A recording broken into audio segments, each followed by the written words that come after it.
पहले global market के संकेतों से करते हैं और हम देख रहे हैं कि काफ़ी पॉजिटिव संकेत वहाँ से भी मिल रहे हैं। हालांकि इंडाइसेस ने मिले-जुला कारोबार किया है, लेकिन ओवरऑल जो वहाँ से क्यूज नज़र आ रहे हैं वो पॉजिटिव हैं। काफ़ी कुछ अहम आंकड़े भी आए यूएस मार्केट में, वो हम आगे समझेंगे। और पूरा अपडेट लेकर विश्व मोहन जुड़ चुके हैं। विश्व मोहन, गुड मॉर्निंग।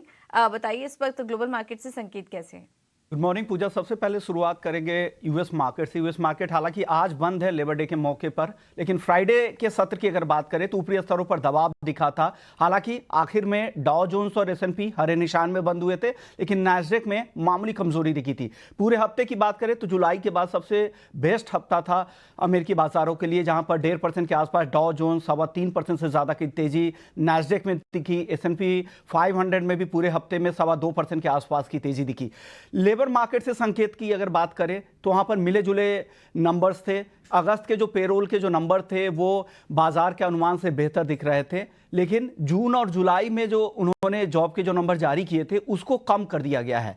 साथ ही जो बेरोजगारी दर है वो अनुमान से ज्यादा दिख रहे हैं। साथ ही आवरली वेज अर्निंग्स की जो ग्रोथ है वो भी अनुमान से कमजोर है। तो ये एक मिले जुले कह सकते हैं, एक तरफ नंबर बढ़ रहे हैं लेकिन बेरोजगारी दर भी बढ़ रही है। ऐसे में बाजार अब यही अनुमान लगाकर चल रहा है कि सितंबर की बैठक में फेड ब्याज दरों पर को स्थिर रखेगा, बढ़ोतरी नहीं होगी। 90% से ज्यादा ट्रेडर्स यही मानकर चल रहे हैं और नवंबर में भी ब्याज दरें बढ़ोतरी की संभावना काफी कम है। तो ये एक अच्छे संकेत मिल रहे हैं इकोनॉमी से, उसी का फायदा मिल रहा है और अमेरिकी बाजारों में तेजी दिखी। और यूरोप के बाजार हालांकि मिक्स थे। वहां पर तेल गैस शेयरों में एनालिस्ट को लग रहा है कि आगे तेल गैस क्रूड ऑयल के दाम बढ़ेंगे, उसका फायदा मिला, लेकिन ऑटो शेयरों को लेकर चिंता थी, सेंटीमेंट कमजोर हो रहा है तो ऑटो शेयरों पर दबाव दिखा।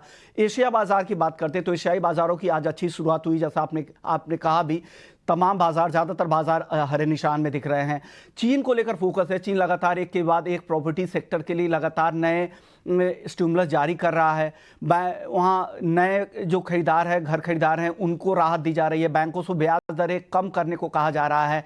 साथ ही जो बैंकों के लिए जो फॉरेक्स रिजर्व की जो सीमा थी वो 6% से घटाकर 4% कम कर दिया गया। ऐसा इसलिए किया गया कि उनकी करेंसी युआन में लगातार गिरावट आ रही थी और इस वजह से उसे संभालने की कोशिश हो रही है। तो हो सकता है कि डॉलर का इनफ्लो सिस्टम में बढ़े और उससे युआन को सपोर्ट मिल सकता है। तो ये कुछ ऐसे संकेत है जो चाइना की तरफ से लगातार कोशिश हो रही है रिवाइव करने की। अगस्त के जो फैक्ट्री एक्टिविटीज के जो नंबर दिखे थे वो भी एनकरेजिंग थे चीन के, और अब इस हफ्ते के नंबर पर भी नजर रहेगी जहां पे ट्रेड बैलेंस के नंबर आने वाले हैं, महंगाई के प्रिलिमिनरी डेटा आने वाले हैं, वहां पर नजर रहेगी। लेकिन आज कुछ और अन्य संकेतों की बात करें तो डॉलर इंडेक्स 104 के ऊपर हमने जाते हुए देखा था।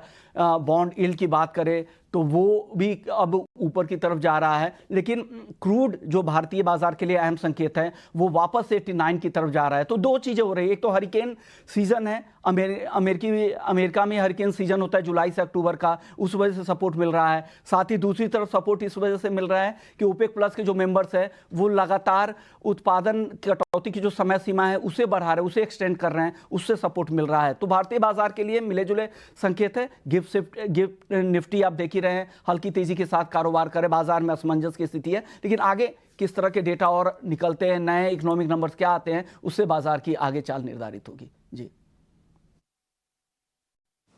ठीक है, बहुत बहुत शुक्रिया विश्व मोहन आपका ये सारा पूरा एनालिसिस करने के लिए। तो भारतीय बाजारों के लिए आज मिले जुले संकेत देखने को मिल रहे हैं और स्पेशली यूएस मार्केट में अब से जो संकेत आए, जो डेटा आया था लेबर मार्केट से वो हल्का कमजोर था। इस वजह से अब ब्याज दरों में ये भी माना जा रहा है कि सितंबर में ब्याज दरों को शायद फेड इस बार होल्ड करे। तो इस तरह के संकेत मिल रहे हैं। अब आगे देखना होगा सितंबर पॉलिसी में कि फेड की तरफ से क्या कुछ निर्णय निकल कर आता है, लेकिन इस अनुमान में हमने देखा कि वहां पर हल्की तेजी देखने को मिली। लेकिन कुल मिला के बात करें एशियाई बाजारों की भी चाल देखते हुए आज के लिए मिले जुले संकेत नजर आ रहे हैं ग्लोबल मार्केट से। एक बार एफआईआईज और डीआईएस के आंकड़े भी हम समझेंगे और उसके बाद आज के लिए एफएनओ डेटा क्या कह रहा है निफ्टी और बैंक निफ्टी का, वो भी आगे समझने की कोशिश करेंगे। कैश मार्केट की बात करें तो एफआईआईज ने खरीदारी की है, करीब 480 करोड़ से ज़्यादा की खरीदारी है एफआईआईज की तरफ से नेट, और डीआईएस की तरफ से भी खरीदारी का ही आंकड़ा है 2290 करोड़ का। इसके अलावा इंडेक्स फ्यूचर की पर अगर नज़र डालें तो करीब 98 करोड़ की खरीदारी है और इंडेक्स ऑप्शन में बिकवाली हुई है 4,225 करोड़ की। तो यहाँ पर भी आंकड़े ठीक ठाक ही हैं, कुछ बहुत बड़े आंकड़े यहाँ पर निकल कर नहीं है। हाँ, इंडेक्स ऑप्शन में बिकवाली का आंकड़ा नजर आ रहा है 4,225 करोड़ का। तो उसको आज के लिए कैसे रीड करें और आज के लिए निफ्टी और बैंक निफ्टी में एफएनओ सेटअप कैसा लग रहा है, ये एक बार समझ लेते हैं। और हमारे साथ डिम्पी कारा जुड़ चुके हैं फोन लाइन पर पूरा एनालिसिस लेकर। डिम्पी, गुड मॉर्निंग, बताइए। गुड मॉर्निंग पूजा। अगर आप अगस्त सीरीज देखेंगे तो ये इसने 5 महीने की जो back to back positive series थी उसको कैप किया और अगस्त सीरीज ने क्लोज किया था करीब 2.5% के आसपास नेगेटिव। इसका मतलब मार्केट के अंदर एक रिदम बना हुआ था और ब्रेक हुआ है। फिर first day of September series में क्या हुआ, जो कि शुक्रवार को था। First day of September series के अंदर थोड़ी शॉर्ट कवरिंग हुई है और मैं इसमें थोड़ा ये बोलूंगा कि थोड़ी जमकर शॉर्ट कवरिंग हुई है एक्चुअली सीरीज के फर्स्ट डे में ही। उसकी बड़ी वजह एफआईज का रोल रहा है। एफआईज की होल्डिंग सीधा ही 7-8% से बढ़ गई और वो 50% के आसपास से आ चुकी है। 51% है रफली अगर आप उसको बोलेंगे। तो ये कॉन्फिडेंस जो एफआईज की होल्डिंग का आया सितंबर के first day of the series के अंदर ही, उसने मार्केट के अंदर शॉर्ट कवरिंग का ट्रिगर किया। आपने देखा होगा कि 19,400 के आसपास या उसके ऊपर हमने निफ्टी की क्लोजिंग देखी। बैंक निफ्टी भी ऑलमोस्ट 44,400 के ऊपर है। इसका मतलब दोनों अपने सपोर्ट से थोड़ा ऊपर आके ट्रेड कर रहे हैं और एक अच्छा साइन भी है first day of the series ही।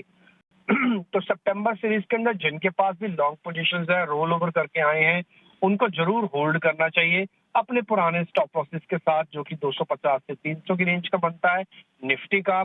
और अगर बैंक निफ्टी का लगा के बैठे हैं तो 44,000 तक का ही स्टॉप लॉस लगा के बैठे रहें और अपनी पोजीशंस को होल्ड करें। हो सकता है थोड़ी बहुत और शॉर्ट कवरिंग आ जाए। हालांकि ये सीरीज अपने आप में लाइट सीरीज के तौर पर ट्रांसफर हुई है, लेकिन फिर भी आप थोड़ी बहुत और शॉर्ट कवरिंग की उम्मीद कर सकते हैं। यह है पहला पॉइंट। दूसरा पॉइंट, जिनके पास शॉर्ट है अभी भी या वो रोल करके आए, उनको क्या करना चाहिए, उनको स्ट्रिक्टली स्टॉप लॉस को फॉलो करना चाहिए। अगर उनका स्टॉप लॉस कटते हैं तो उनको कटवा देना चाहिए। ये नहीं देखना चाहिए कि हम तो सीरीज के शुरुआत में अपने स्टॉप लॉसेस को कटवा रहे हैं। ये रेंज क्या है, ये है 19,550 से 600 की रेंज निफ्टी की, जो कि रेजिस्टेंस का एरिया है। यहाँ पर आके स्टॉप लॉसेस लगाएं जिन्होंने शॉर्ट लगा रखा है। और ये करीब करीब 44,800 से 600-700 की रेंज से स्टार्ट होकर 800 तक जाता है बैंक निफ्टी के अंदर। वहां पे जिन्होंने शॉर्ट किया हुआ है वो अपने स्टॉप लॉसेस लगा सकते हैं।